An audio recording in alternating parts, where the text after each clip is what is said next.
Paris کے سب سے عالیشان 5 star hotel میں ایک خفیہ آکشن چل رہی تھی اور یہ آکشن کسی اور چیز کی نہیں بلکہ آئیفل ٹاور کی تھی اور سب سے بڑی بولی لگانے والے کو ہی آئیفل ٹاور بیچا جانا تھا۔ لیکن حیرت کی بات یہ تھی کہ فرینچ گورنمنٹ اس بات سے بالکل بے خبر تھی۔ تو آخر یہ آکشن کون کروا رہا تھا اور آئیفل ٹاور خریدا کس نے؟ ویڈیو کو سٹارٹ کرنے سے پہلے آپ سے ریکویسٹ ہے کہ ہمارے چینل کو سبسکرائب کر لیں تاکہ ہر آنے والی ویڈیو آپ تک پہنچ سکے۔ دوستو، آپ کو یہ جان کر حیرت ہوگی کہ آئیفل ٹاور 2 بار بیچا گیا اور دونوں بار اس کو بیچنے والا شخص ایک ہی تھا جس کا نام تھا وکٹر لسڈک، جو کہ بہت ہی ذہین اور چالاک چور تھا۔ یہ جھوٹ بولنے میں بھی بہت ماہر تھا۔ اگر وہ کسی شخص کی آنکھوں میں آنکھیں ڈال کر بھی جھوٹ بولتا تو سامنے والا آسانی سے یقین کر لیتا تھا۔ لسٹک بچپن سے ہی شارٹ کٹ طریقے سے امیر بننا چاہتا تھا، پھر چاہے وہ صحیح راستہ ہو یا غلط۔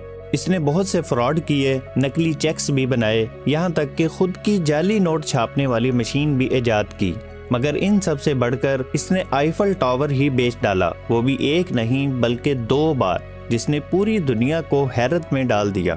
ہوا کچھ یوں کہ مئی 1925 میں لسڈک نے اخبار میں ایک آرٹیکل پڑھا کہ آئیفل ٹاور کی حالت کافی خراب ہو چکی ہے اور فرنچ گورنمنٹ کا خیال ہے کہ اس کو گرا دیا جائے کیونکہ اس کی رینوویشن پر بہت خرچہ آئے گا۔ اصل میں آئیفل ٹاور کو ہمیشہ کے لیے نہیں بنایا گیا تھا، بلکہ اس کو تو 1889 میں ہونے والے ورلڈ فیئر کے لیے بنایا گیا تھا اور اس کو 20 سال بعد گرانے کا پلان تھا۔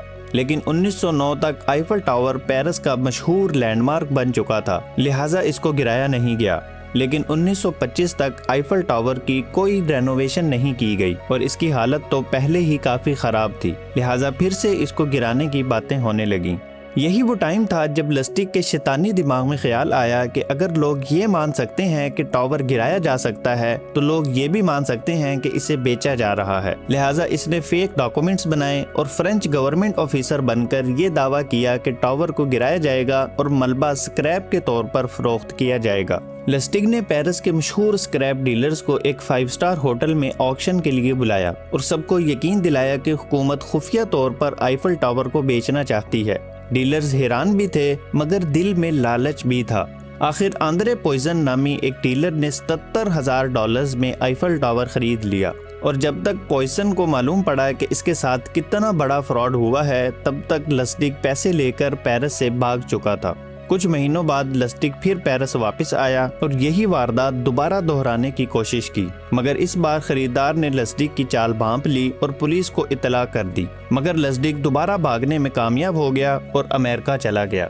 امریکہ میں بھی کچھ عرصے کے اندر ہی اس نے جعلی کرنسی کا ایک بہت بڑا نیٹ ورک بنا لیا اور $1 ملین نقلی چھاپے، جس کے بعد وہ پولیس اور FBI کی ہٹ لسٹ میں آ گیا، اور پھر آخر کار 1935 میں FBI نے اسے گرفتار کر لیا اور عدالت نے اسے 20 سال قید کی سزا سنائی، اور اس نے اپنی زندگی کے آخری دن بدنام زمانہ جیل الکتراز میں گزارے اور 1947 میں جیل کے اندر ہی فوت ہو گیا۔